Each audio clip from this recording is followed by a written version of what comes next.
In a quiet suburban neighborhood where life moved at a predictable pace, the streets were lined with neatly trimmed lawns and colorful flower beds. The houses all looked similar, painted in soft pastel shades, and every driveway had either a family car or a shiny SUV parked outside. It was the kind of place where neighbors waved politely as they left for work in the morning and exchanged small talk about the weather during weekend barbecues. But beneath the surface of this seemingly peaceful community, there were little tensions simmering. Petty squabbles over parking spaces, disagreements about lawn decorations, and the occasional passive-aggressive note slipped under someone's door. Greg lived alone in one of those cookie-cutter homes on Maple Street. He wasn't particularly remarkable. He worked as an IT professional, spent most of his evenings binge-watching shows online, and kept to himself. But Greg took pride in his home. His yard was always immaculate, his mailbox perfectly aligned with the curb, and his recycling bins were sorted according to HOA guidelines. He liked order and routine, and he appreciated living in a neighborhood that valued rules just as much as he did. Across the street lived Karen, a woman who seemed to thrive on drama. She was the type of person everyone knew, even if they didn't want to. Karen had appointed herself the unofficial leader of the neighborhood, constantly patrolling the streets to ensure no one stepped out of line. If someone left their trash cans out overnight, Karen would snap a photo and email it to the HOA board. If a neighbor's dog barked too loudly, she'd march over and lecture them about common courtesy. And if anyone dared question her authority, she'd respond with thinly veiled threats about fines or warnings. Despite her reputation, Karen wasn't entirely disliked, at least not openly. Some people found her dedication to the neighborhood admirable, even if her methods were a bit extreme. Others simply avoided her, knowing that crossing Karen could lead to endless headaches. Still, everyone agreed on one thing. Karen always put her own needs above everyone else's. One sweltering summer afternoon, the air thick with humidity, Karen decided to set up a kiddie pool in her driveway for her visiting grandchildren. Her grandkids, aged 6 and 8, loved splashing around in water, and Karen figured it would keep them entertained while she sipped lemonade in the shade. There was only one problem. Her outdoor spigot had been shut off by the water company due to unpaid bills. Without access to running water, her plan seemed doomed before it even began. But Karen wasn't the type to let something as trivial as a disconnected spigot stop her. Instead, she glanced across the street and spotted Greg's house. Greg's spigot was conveniently located near the edge of his property, easily accessible from the sidewalk. Without hesitation, Karen grabbed her garden hose, wheeled it across the street, and hooked it up to Greg's spigot. Within moments, the sound of rushing water filled the air as Karen began filling her kiddie pool. She didn't knock on Greg's door to ask permission. She didn't leave a note explaining what she was doing. To Karen, using Greg's water supply was simply a matter of convenience, and besides, she reasoned, Greg probably wouldn't even notice. Unbeknownst to Karen, Greg did notice. From his kitchen window, he watched as she nonchalantly used his spigot like it belonged to her. At first, he thought maybe it was a one-time thing, a favor between neighbors. But when Karen returned the next day, and then again the day after that, Greg started to feel irritated. This wasn't just borrowing. This was blatant disregard for boundaries. And yet, every time he considered confronting her, he hesitated. After all, how do you tell someone like Karen to stop doing something without sparking a full-blown argument? Greg's irritation grew with each passing day. Every time he looked out his window, there was Karen, casually hooking up her hose to his spigot, as if it were her own. The first few times, he tried convincing himself it wasn't a big deal. "It's just water," he muttered under his breath while sipping his morning coffee. But deep down, he knew that wasn't the point. It wasn't about the cost of the water, or even the inconvenience. It was the principle. Karen hadn't asked for permission. She hadn't even acknowledged him. She simply took what she wanted, assuming Greg wouldn't mind. The more Greg thought about it, the angrier he became. He started noticing other things, too. Little details that made the situation worse. For instance, Karen never bothered to clean up after herself. When she dragged her hose back across his lawn, it left faint but noticeable tracks in the grass. Sometimes, muddy footprints marked his sidewalk where her grandchildren had run barefoot from the pool. And then there was the noise, the constant gurgling of water rushing through the hose, which drowned out the peaceful hum of birds chirping in the mornings. It all added up, chipping away at Greg's patience bit by bit. One evening, unable to ignore the growing frustration any longer, Greg decided to confront Karen. He waited until she was outside filling the kiddie pool again, then stepped onto his porch and called out, "Hey, Karen, can we talk for a second?" Karen turned around slowly, her expression unreadable. She didn't smile or wave like most neighbors would. Instead, she gave Greg a look that said, "Asterisk, this better be important, asterisk, what is it?" she asked bluntly. "Well," Greg hesitated, suddenly aware of how silly his complaint might sound. "I've noticed you've been using my Spigot a lot lately. I mean, it's fine once in a while, but don't you think it's something you should ask me about first?" Karen blinked at him, clearly unimpressed. Then, without missing a beat, she said, "Oh, please, you're not paying extra for it. Besides, we're neighbors. We're supposed to help each other out." Her tone was dismissive, almost condescending, as if Greg's concerns were trivial and unworthy of discussion. But Greg started to protest, only to be cut off mid-sentence. "Look," Karen continued, crossing her arms over her chest, "if this is really such a problem for you, maybe you need to rethink your priorities. Honestly, Greg, it's just water." And with that, she turned her back on him and went back to adjusting the flow of the hose. Greg stood there for a moment, stunned. He had expected Karen to at least pretend to care, maybe offer some kind of apology or explanation. But instead, she acted as though she'd done nothing wrong, as though using someone else's property without permission was perfectly acceptable behavior.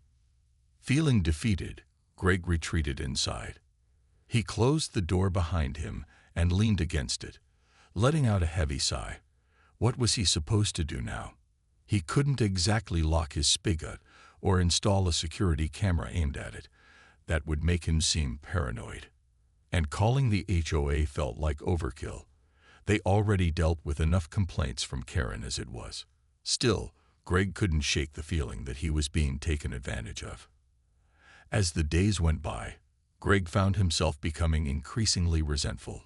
Every time he saw Karen dragging her hose across the street, he felt a pang of anger bubbling up inside him. He began avoiding his front yard altogether, choosing to sit in his backyard, instead just so he wouldn't have to witness her antics. Yet no matter where he went, the issue lingered in the back of his mind, gnawing at him like an itch he couldn't scratch. Then one night, as Greg rummaged through his pantry looking for a late-night snack, inspiration struck. His eyes landed on a bottle of bright blue food coloring and a small vial of garlic extract tucked away in the corner. A slow smile spread across his face as a plan began to form, a mischievous, clever plan that would teach Karen a lesson she wouldn't soon forget. Greg's mind raced as he stared at the bottle of bright blue food coloring and the vial of garlic extract. At first, the idea seemed almost too simple, too childish even. But the more he thought about it, the more it made sense. Karen had shown no regard for his property or his feelings, so why should he treat her any differently? If she wanted to use his Spigot without permission, then she could deal with the consequences. And what better way to send a message than by making her water supply just a little unusual? The next morning, Greg woke up early, long before Karen would make her daily trek across the street. He brewed himself a cup of coffee and sat at his kitchen table, going over the details of his plan. It had to be subtle enough that Karen wouldn't immediately suspect foul play, but obvious enough to get his point across. The food coloring would do the trick visually, turning her kiddie pool into an eye-catching shade of electric blue. As for the garlic extract, well, that would add a sensory element that was hard to ignore. Together, they'd create a combination guaranteed to catch Karen off guard. With his plan firmly in place, Greg grabbed the supplies and headed outside. He knelt beside his spigot, unscrewing the small aerator attachment at the tip. Carefully, he poured half the bottle of blue food coloring into the opening, followed by several generous drops of garlic extract. Then, he reattached the aerator, making sure everything was secure. When he turned the spigot on briefly to test it, a faint tint of blue swirled in the stream of water, accompanied by the unmistakable aroma of garlic. Perfect. As Greg stood up and brushed dirt off his knees, he felt a mix of excitement and nervousness. This wasn't something he'd normally do. He prided himself on being level-headed and reasonable. But Karen's behavior had pushed him to his limits, and this felt like the perfect way to assert himself without resorting to confrontation. Besides, he reasoned, it wasn't harmful. No one would get hurt. It was just a harmless prank designed to teach Karen a lesson about respecting boundaries. Later that afternoon, Greg peeked through his curtains as Karen emerged from her house, towing her garden hose behind her. She didn't glance toward his window or give any indication that she suspected anything unusual. In fact, she looked completely unconcerned, as if using someone else's water supply was the most natural thing in the world. Greg watched silently as she hooked up the hose to his spigot, twisted the knob, and let the water flow freely into her kiddie pool. For a moment, nothing happened. The water gushed out steadily, clear and unremarkable. But then, slowly, the liquid inside the pool began to change color. At first, it was barely noticeable, a faint bluish tint spreading through the water. But as more time passed, the transformation became impossible to miss. Within minutes, the entire pool was filled with a vivid, unnatural shade of electric blue. Even from across the street, Greg could see Karen pause and frown, tilting her head in confusion. Her grandchildren, however, were thrilled. They squealed with delight, pointing at the glowing water and jumping up and down. "It's magic," one of them exclaimed, clapping their hands. Karen shushed them impatiently, clearly less amused. She leaned closer to inspect the pool, her expression growing increasingly puzzled, and then suspicious. But the real surprise came when the children dipped their hands into the water. Almost instantly, they recoiled, wrinkling their noses. "Ew, it smells weird," one of them complained, waving a hand in front of their face. Greg couldn't help but grin as the unmistakable scent of garlic wafted through the air, carried by the warm summer breeze. Karen froze, staring at the pool in disbelief. For once, she seemed speechless. Back inside his house, Greg sipped his coffee and allowed himself a small chuckle. His plan was working exactly as intended. Karen had finally been caught off guard, and now she'd have to figure out how to explain the bizarre sight of her glowing, garlicky kiddie pool, not to mention the strange smell that lingered around her driveway. As far as Greg was concerned, justice had been served in the most creative way possible. Karen stood frozen beside the kiddie pool, staring at the swirling mass of electric blue water as if it might suddenly leap out and attack her. Her grandchildren, who had initially been delighted by the strange color, were now standing several feet away, pinching their noses and making exaggerated faces of disgust. "It's yucky," one of them whined, while the other muttered something about monsters under the water. Karen didn't respond. She was too busy trying to process what had just happened. At first, she thought it might be some kind of prank from the kids, a leftover die, or a silly trick they'd pulled without telling her. But when she leaned closer to inspect the water, the overpowering smell of garlic hit her like a freight train. It wasn't subtle either. The scent was pungent and unmistakable, clinging to the air around the pool and making her eyes water slightly. She waved a hand in front of her face, coughing softly. There was no way this was an accident. Someone had deliberately tampered with the water supply. Her gaze darted across the street toward Greg's house. His curtains were drawn, and there was no sign of movement inside, but Karen's instincts screamed that he was behind this. After all, who else would have access to his spigot? Who else would have a reason to mess with her plans? Still, she couldn't believe it. Greg seemed so mild-mannered, so ordinary.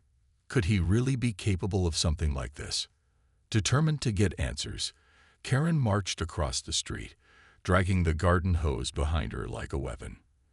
When she reached Greg's front door, she pounded on it with enough force to rattle the windows. Inside, Greg heard the commotion and braced himself. He knew this moment was coming, but he couldn't help feeling a flicker of satisfaction as he opened the door to find Karen glaring at him, her face flushed with anger. "What did you do to my pool?" she demanded, pointing an accusatory finger back toward her driveway. Her voice was sharp and shrill, loud enough for the neighbors to hear. Greg raised an eyebrow, playing dumb. "What do you mean?" he asked innocently, leaning casually against the doorframe. "I haven't touched your pool."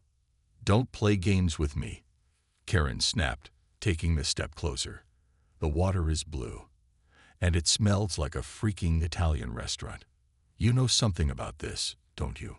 Greg shrugged, keeping his expression neutral. "I'm sorry to hear that," he said calmly, "but I don't see how it's my problem. Maybe you should check your hose, or, I don't know, maybe someone doesn't want you using their spigot without asking." Karen's mouth dropped open, and for a moment, she looked like she might explode. Greg's words hung in the air between them, heavy with implication. She wanted to argue, to accuse him outright of sabotaging her pool, but she couldn't prove anything. All she had was suspicion, and Greg's infuriatingly calm demeanor wasn't helping. "You think this is funny, don't you?" Karen hissed, narrowing her eyes. "This is ridiculous. What am I supposed to do now? My grandkids can't even go near the thing." "That's not my fault," Greg replied smoothly. "If you'd asked permission before using my spigot, maybe none of this would have happened." Karen clenched her fists, visibly seething. For once, she didn't have a snappy comeback or a clever excuse. Instead, she turned on her heel and stormed back to her driveway, muttering under her breath about unreasonable people and petty revenge. Greg watched her go, suppressing a smile as he closed the door. Back at her house, Karen stared at the glowing blue pool, unsure of what to do next. Draining it would take hours, and the smell of garlic was already spreading throughout her yard. Her grandchildren refused to go anywhere near it, and she could feel the weight of curious glances from nearby neighbors. Someone must have seen her marching across the street, or smelled the unmistakable odor wafting through the air. By tomorrow, the whole neighborhood would know about her bizarre predicament. As the sun began to set, casting long shadows over Maple Street, Karen sat on her porch, stewing in frustration. She didn't dare approach Greg again, not after the way he'd handled their earlier conversation. For the first time in years, she felt powerless, completely outmaneuvered by someone she'd underestimated. And worst of all, she knew she had no one to blame but herself. By the next morning, news of Karen's glowing blue kiddie pool had spread like wildfire through the neighborhood. It started with a few curious glances from passersby who couldn't help but notice the unnatural hue of the water or catch a whiff of the garlicky aroma wafting down the street. Then came the whispers, quiet murmurs exchanged over fences, during dog walks, and at mailboxes. By lunchtime, everyone seemed to know about it, though no one dared approach Karen directly. After all, confronting her was never a pleasant experience, and this time, she looked particularly irritable. Karen, for her part, tried to play the victim. She marched up to anyone within earshot, claiming that someone had poisoned her pool and accusing Greg of being behind it. "He's jealous," she told Mrs. Thompson, the elderly woman 2 doors down. "Ever since I reported him to the HOA last year for letting his grass grow too long, he's been out to get me." Mrs. Thompson nodded politely but didn't say much, clearly uninterested in getting dragged into the drama. Others weren't so kind. When Karen complained loudly to Mr. Patel, who lived across the cul-de-sac, he raised an eyebrow and said, "Sounds like karma to me." His comment made Karen bristle, but before she could retaliate, he walked away, leaving her standing alone in the middle of the sidewalk. Even the neighborhood kids joined in on the fun, giggling as they rode their bikes past her driveway and calling out, "Cool pool, Mrs. K." Each remark only fueled her frustration, making her feel more humiliated with every passing hour. Meanwhile, Greg stayed out of sight, watching the chaos unfold from behind his curtains. He wasn't surprised that word had gotten around so quickly. In a place like Maple Street, secrets rarely stayed hidden for long. What did surprise him, however, was how many people seemed quietly amused by Karen's misfortune.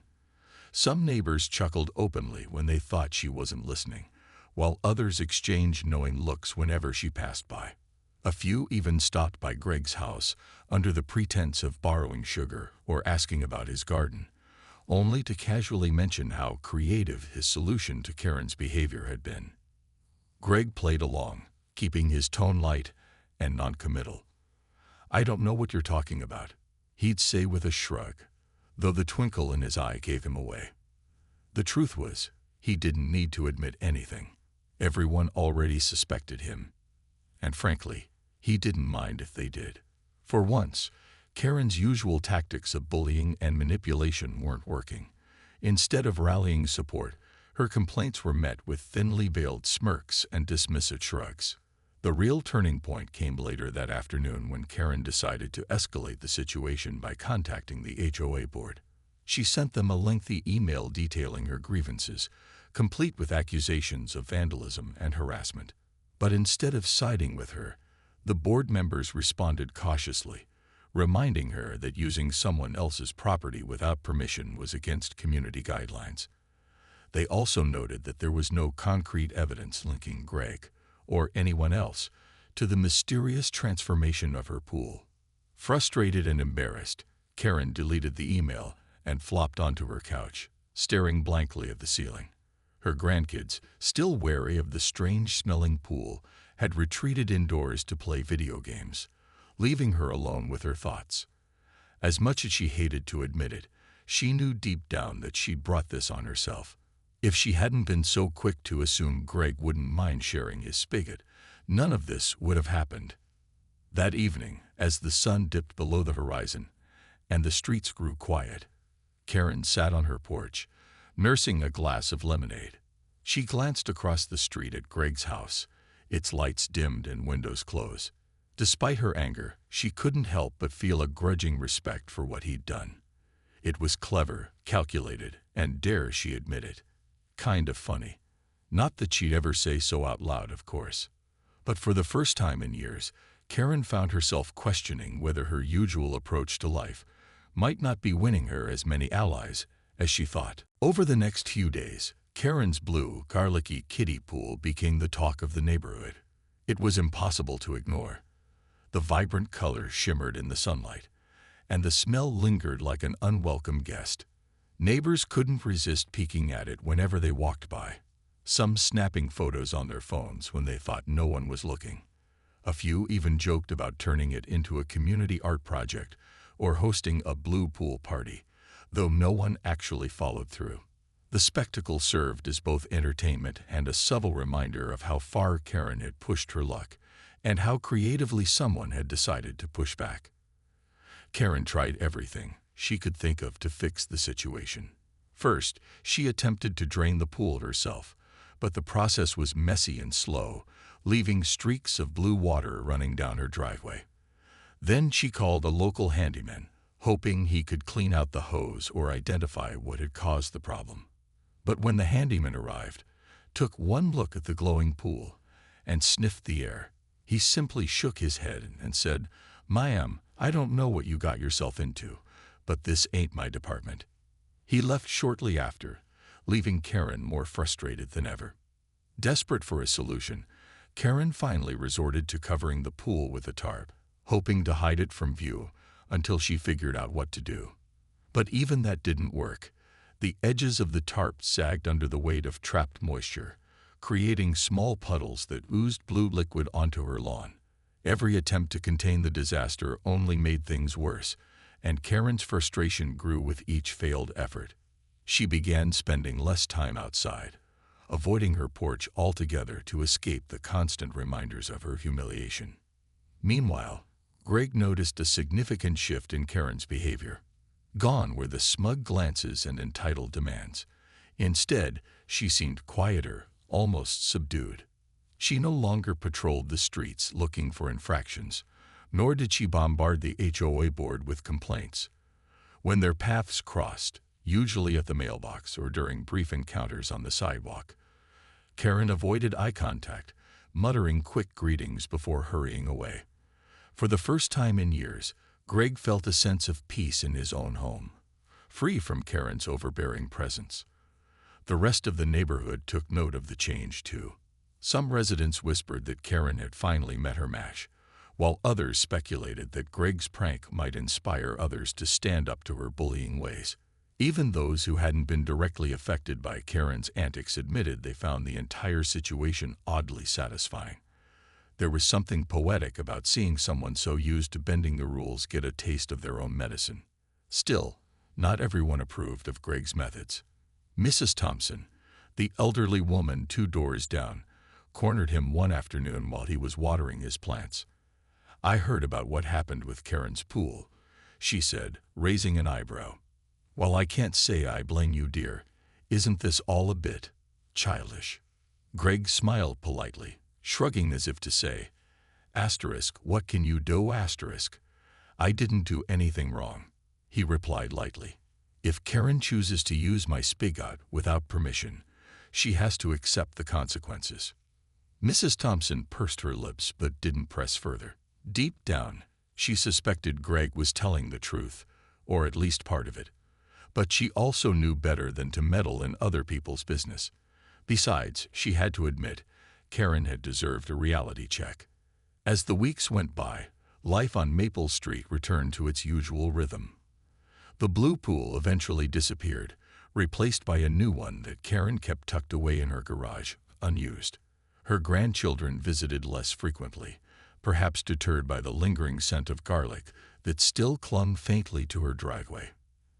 And Greg, he went back to enjoying his quiet evenings, occasionally catching glimpses of Karen from afar. Though he never outright admitted to tampering with her water supply, he didn't need to. Everyone knew who was behind it, and they couldn't help but admire his cleverness. In the end, the incident became a cautionary tale whispered among neighbors. Don't take what isn't yours, and always respect boundaries. As for Greg, he learned that sometimes standing up for yourself doesn't require confrontation. It just takes a little creativity and a splash of humor. As the weeks turned into months, the story of Karen's blue kiddie pool became part of Maple Street lore, a tale recounted at neighborhood gatherings and holiday parties, often accompanied by laughter and nods of approval. While Karen herself never spoke about it, others were more than happy to fill in the details, embellishing the story with each retelling.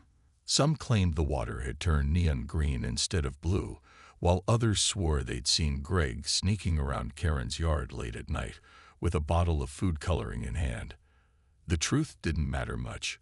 What mattered was the lesson everyone took away from it. For Karen, the incident marked a turning point. She wasn't exactly a changed woman overnight. Old habits die hard. But there was a noticeable shift in her behavior. She stopped patrolling the streets for rule breakers, no longer leaving passive-aggressive notes on windshields or reporting minor infractions to the HOA board.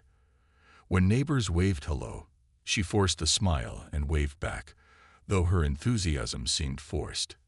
And as for Greg, she avoided him entirely, crossing the street whenever their paths might cross. It was as if she decided that staying out of trouble was easier than risking another round of embarrassment. Greg, on the other hand, found himself basking in a newfound sense of respect from his neighbors, from himself, and even, indirectly, from Karen. People who had once kept their distance now greeted him warmly, sometimes stopping by just to chat or share a laugh about recent events. He became something of a local legend, admired not for being confrontational, but for handling a difficult situation with wit and restraint. Even Mr. Patel, who rarely engaged in neighborhood gossip, joked during one barbecue, "If anyone gives you trouble, Greg, just let me know. I'll lend you my stash of red dye next time." The transformation extended beyond individual relationships, too. The neighborhood felt lighter somehow, less burdened by the tension Karen's antics used to create. Neighbors began organizing more community events, block parties, potlucks, and weekend cleanup days, where everyone pitched in to spruce up shared spaces. These activities weren't groundbreaking, but they fostered a stronger sense of camaraderie among residents. Slowly but surely, Maple Street started feeling like less of a collection of houses and more of an actual community. Karen eventually replaced her kiddie pool with a sandbox for her grandchildren, perhaps realizing that dry play areas were safer bets. But the memory of the glowing blue water lingered, not just in people's minds, but also in the faint scars left on her driveway, where streaks of faded color refused to fully wash away. Every time she glanced at those marks, she was reminded of the day she underestimated Greg and learned a valuable lesson about boundaries and respect. As for Greg, he returned to his quiet routines, content to live peacefully in his corner of the world. He never mentioned the prank again, not even to close friends, preferring to let the story speak for itself. Still, he couldn't help but feel a quiet satisfaction whenever he passed Karen's house and saw the empty space where the kiddie pool used to sit. It wasn't about revenge. It was about standing up for himself in a way that was clever, non-confrontational, and, ultimately, effective. In the end, life on Maple Street settled into a comfortable rhythm. The garlicky aroma faded, the blue pool became a distant memory, and Karen's reign as the self-appointed queen of the neighborhood quietly came to an end. What remained was a subtle reminder that sometimes justice doesn't come from shouting matches or formal complaints. It comes from creativity, humor, and knowing when to draw the line. For Greg, it was proof that even the most ordinary person could leave an extraordinary mark. And for Karen, it was a lesson she wouldn't soon forget.